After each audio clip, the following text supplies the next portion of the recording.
Hey, what is up, everybody? Welcome to my Read Aloud series for a look back at the rich history of the WWE Championship. Um, and this is going to be chapter 32. If you want to check out chapters 1 through 31, click on the playlist down in the description box below. And I'm just going to get right into it.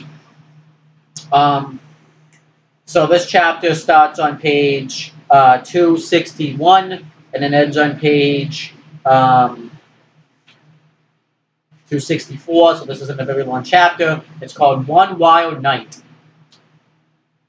Over its nearly 50 years of existence, the WWE Championship has seen its fair share of wild nights. Longtime fans often point to February 5th, 1988, when Andre the Giant ended Hulk Hogan's four-year reign, only to immediately hand the gold over to Ted DiBiase.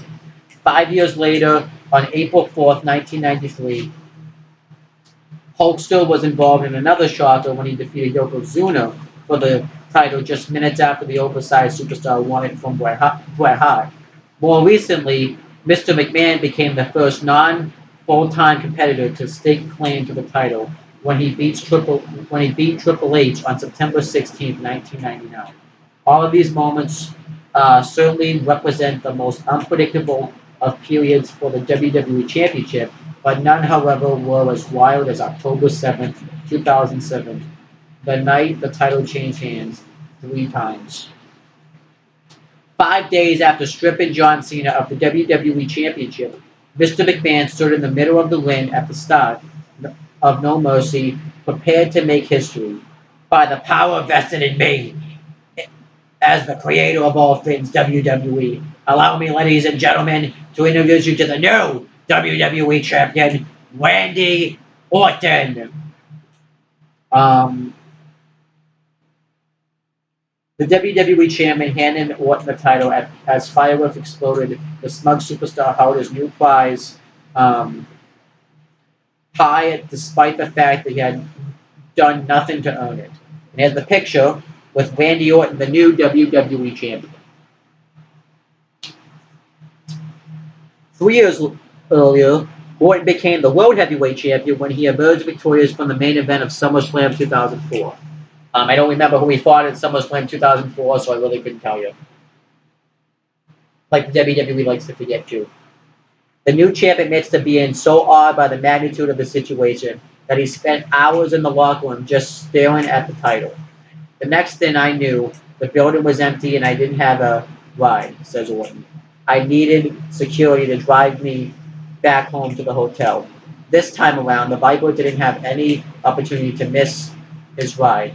Just minutes into his reign, Triple H came out and challenged the champ to a title match. And mere 10 minutes later, the King of Kings had dethroned Orton. The defeat shocked the third-generation superstar, who couldn't help but think back to Unforgiven 2004 when his World Heavyweight Championship reign was cut short by, again, Triple H. Like Orton, Triple H had little time to relish in his latest glory. Instead, he was put right back to work against Umaga. Luckily for the game, he was able to survive Umaga despite a savage assault on his ribs. But little did the champ know that his evening was far from finished. As a former champion, Orton invoked his right to a rematch to be held later that same evening. Longtime Triple H rival Mr. McMahon not only agreed to grant the Legend Killer his wish, but he also made it a last man standing match. Still feeling the effects of his previous two WWE Championship encounters, the game slowly made his way to the ring where Orton, who had the benefit of 2 hours rest, eagerly awaited his chance at redemption. Despite being severely weakened, a courageous Triple H came out of the gates winning. But after a while, it became painfully clear that a minor miracle would be needed to gain win number 3. Picking up where Umaga left off, Orton focused much of his assault on the champ's injured ribs before hitting him with an RKO on a steel chair. Later, he hit the Cerebral Assassin with another brain-rattling RKO, this time on the announcer's table. The game valiantly tried to reach his feet before the referee reached 10, but the punishment of the 3 title matches was too much for the bloodied warrior to overcome.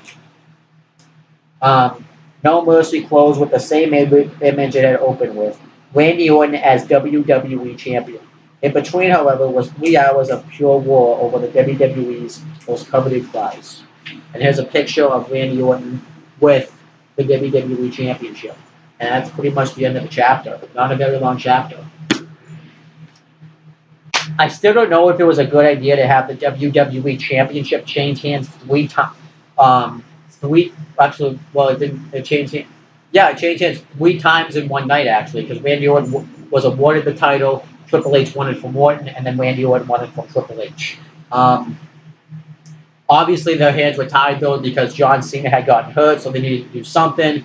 I feel like they could have come up with a better route instead maybe have a maybe Triple H and Umaga's match be a #1 contenders match where the winner faces Orton in the last man standing match, and then you have Randy Orton win the title in the main event that way. I thought that would have made more sense than just having the WWE Championship change hands 3 times. That's just what I think. But I'm not going to fault the WWE too much on that night because they did have to rewrite a lot of stuff because John Cena was injured last minute, so they had to come up with something. So not really going to fault them too much for it. But that's pretty much it for the Read Aloud series. Thank you guys for watching this video. Please make sure you guys subscribe to this YouTube channel for more content, and make sure you click on the bell so that way every time I upload a video, you guys will get the notification for it. Please make sure you do the same for my CM Brothers and Owen the Talkinator YouTube channels, and make sure you click on the bell on those channels. That way, every time I post videos on both those channels, you guys will get the notification for it. And that's pretty much it, guys. Talk to you later.